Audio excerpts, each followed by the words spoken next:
being dwelling within me. Internally, every night that goes by is a challenge to be able to sleep, because no matter how much my body asks for it, my mind and my thoughts do not let me fall asleep. Always, something resonates within me, that voice that tells me to let it out. I don't know who it is, what its name is. I attempted to build a mental barrier, setting aside the problems and trying to maintain a positive attitude towards everything. Gradually, I started to ignore these conflicts more and more, only enduring them and allowing them to linger without being resolved.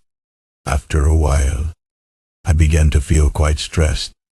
Bad mood dominated me, and my low tolerance made me explode with the people around me. Finally, this being appeared in a traffic incident where a car rear-ended mine, and I immediately got out of the car and struck the driver without limits until he was almost unconscious. Additionally, while doing so, malevolent and twisted thoughts were forming in my mind. After the incident, I couldn't believe I had thought those things, and even worse, that I had hit that driver. I was usually a very calm person and detested violence.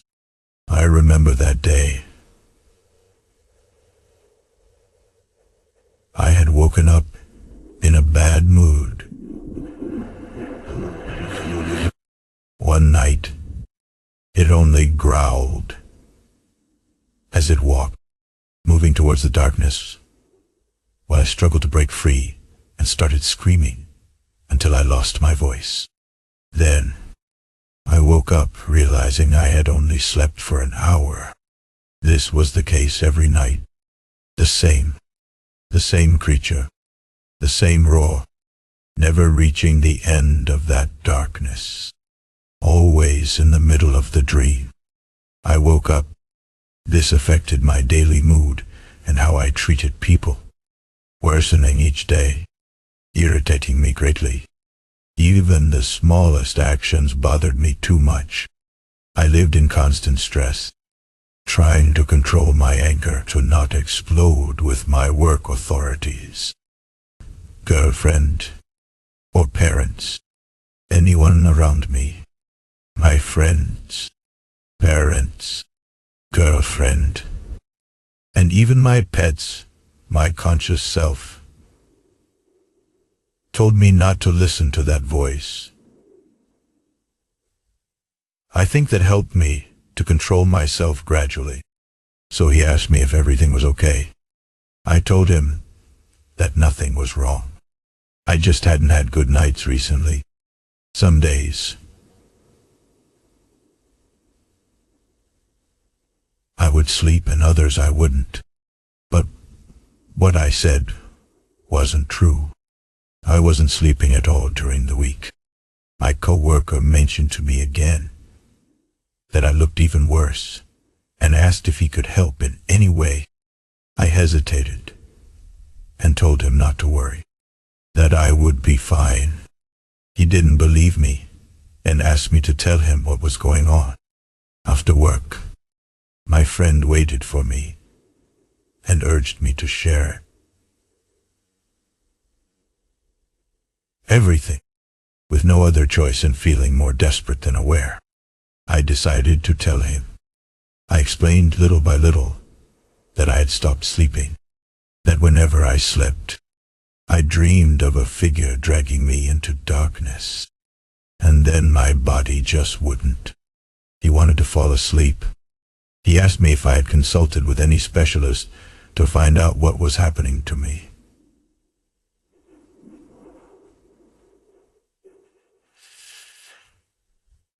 I told him that yes, I had already tried with many experts in the field, but they all agreed that I had a personality and associative disorder.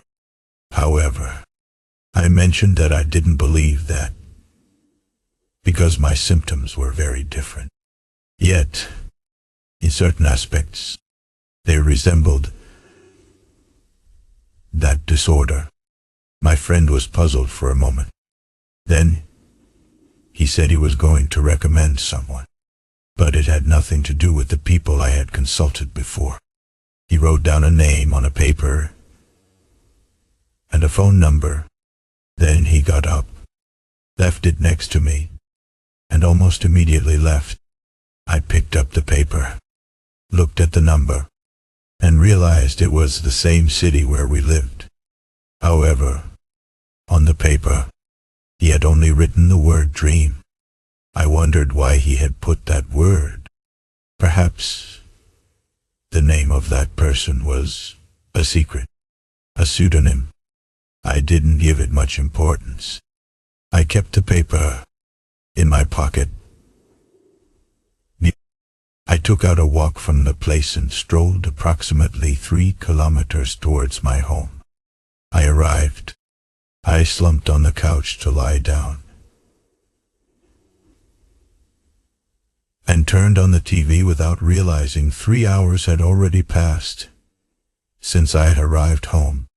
However, I had never slept, not even for a second. It seemed like I was sleeping with my eyes as my reflexes and thoughts were null.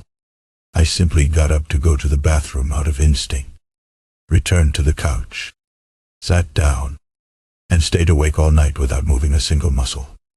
Finally, it dawned, and it seemed like my body knew it was daytime automatically. I could start moving. I felt like a lot of dirt in my eyes. I was so tired that even my joints hurt. I decided to take a shower to go to work when I took off my pants. Paper fell, which I didn't remember what it was until I picked it up. I remembered that my colleague had given it to me out of habit. I grabbed my phone and dialed the number. Waiting for someone to answer on the other end of the line, the phone rang. I marked about 10 times, and before the virtual operator sent me to voicemail, a person on the other end answered. I was amazed, because I had no idea how this person knew my name. What? The thought crossed my mind that my colleague had told them. However, when I thought about it, the voice on the other end of the line reassured me not to worry, that there was no need to wonder how they knew my name. They just did. That was the first time I had contact with that person. They mentioned that what dwelled within me was a being that had been created to hold so much stress, anger, resentment, hatred, and bitterness. It harbored great resentment towards some loved ones because I didn't express my feelings at the right time, and even less did anything to release them from me. What happened was that a dark energy started to build up as time went by. Through my actions, I gradually became aware. It practically had a life of its own. At first, I stayed silent, pondering how I could invent such absurd things to this individual on the other end of the phone. I thought they had a lot of imagination. I chuckled sarcastically and asked, "So what should he do?" With a slightly firmer voice, he told me that I should tell the truth, and if I didn't want to believe, then he would never contact me again. At that moment, his comments sounded a bit absurd to me, because to me, what he was telling me was out of place. So, I apologized for what had happened, but he simply hung up the phone. Several days passed, and everything was getting worse. The situation was not improving at all. The voice in my head started to get louder. ordering me to put an end to it. From my knuckles I rose, very agitated. I went to the restroom, checked my body, had no apparent bruises or hematomas, just my knuckles were red and bloody. I couldn't explain at all what had happened, as it seemed that time had passed in a flash. One moment, I was walking on the street, and the next moment, I was lying in bed with blood. The next day, I woke up early to go to work, and on the way there, I started hearing all the sounds coming from outside, only louder. It got to the point where I had to cover my ears so as not to burst my eardrums. I continued walking with my ears covered and headed towards the city metro. I went to the platform.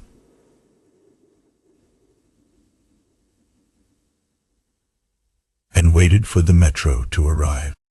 Gradually, the sounds normalized, and by the time the metro arrived at the station, I boarded it and entered one of the cars. I waited calmly until reaching the station. That was my destination. When I arrived there, got off, and started walking towards the main avenue that led to my workplace. However, once again, I began to hear all the loud external noises, which made me fall to the ground with my ears covered. At that moment, a police officer approached and asked if everything was okay. My initial reaction was to get up and throw punches in the air to make them let go. I arrived at work, agitated and quite stressed.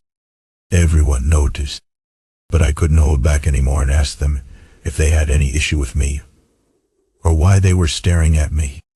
I entered my area, closed the door, sat at my desk, prepared to write on the computer, put on my headphones, placed them over my ears, and decided to play the loudest I could find on the internet. I turned up the volume all the way, and only in this way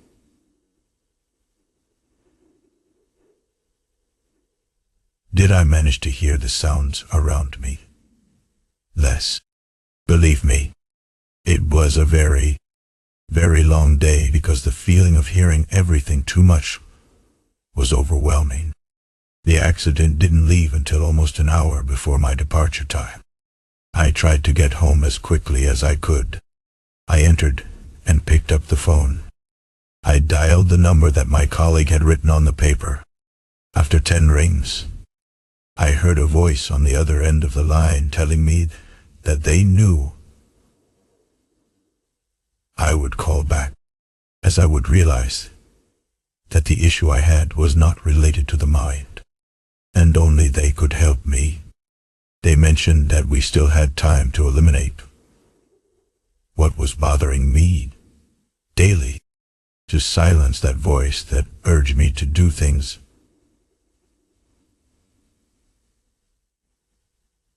I didn't want to do, to remove that negative energy that invaded my spirit and mind.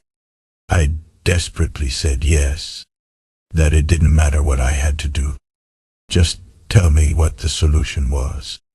Before revealing the solution, they warned me that if I didn't do it correctly, then that dark being that had stayed inside me would never leave. I asked them what it was that I had inside. He informed me that, as he had mentioned, there was a shadowy being created from my conflicting thoughts and feelings.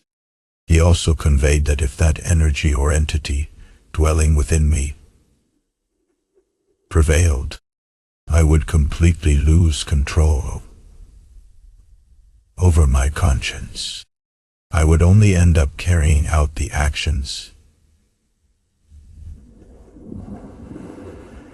that being demanded of me.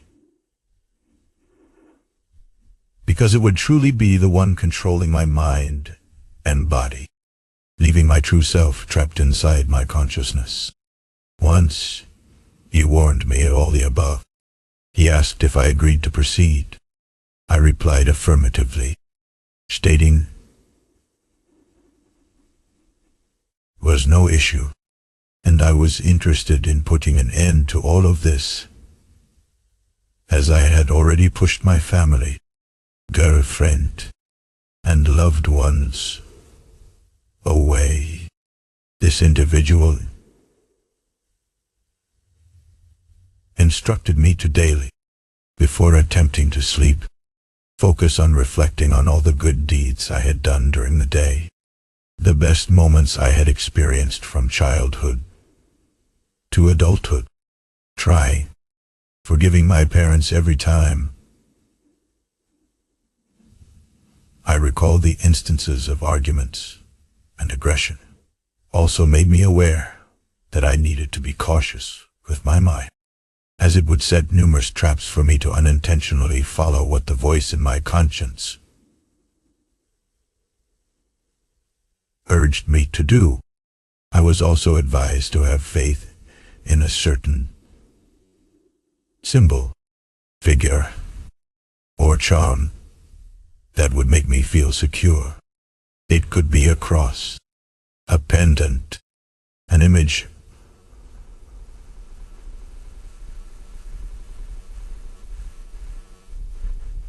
an image's figure. However, I, being skeptical, didn't believe in any of those things.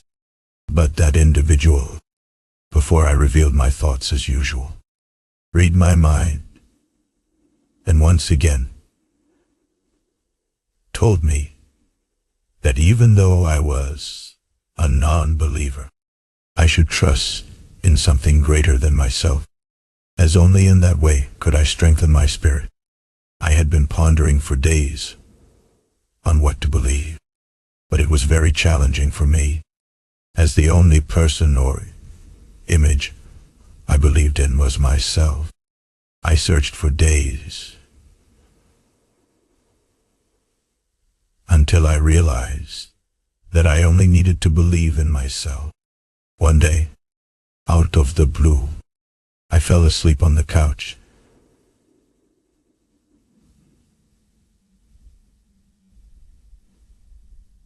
And slept so deeply that I woke up the next day feeling very revived, rested, but still felt drowsy and lingering fatigue from previous days. I didn't even know at what point I had fallen asleep. I simply did, and had taken into consideration what I had done before that time. However, later, I remembered that without much concern for my inner voice, I arrived home, sat down, took things lightly, and unintentionally fell asleep.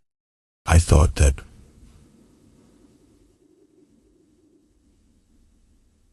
from that day on everything would be the same. Nevertheless, I was mistaken, as when I tried to repeat the same process, the voice inside me told me not to do it again. It was just a matter of time before it could rush out of my unconscious, and I would be trapped in it until the last days. At that moment, I grabbed whatever was in front of me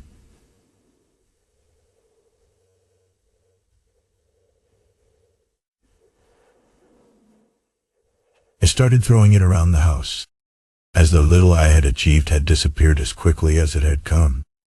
Just as I was about to continue throwing things, the phone rang. I answered with a very aggressive and agitated voice, but on the other end of the line, a voice could be heard, at first, with a calm breath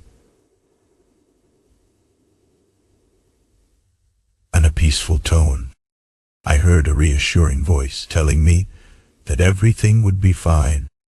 It mentioned that I was making progress, and that everything I had experienced was a sort of test to make me spiritually stronger.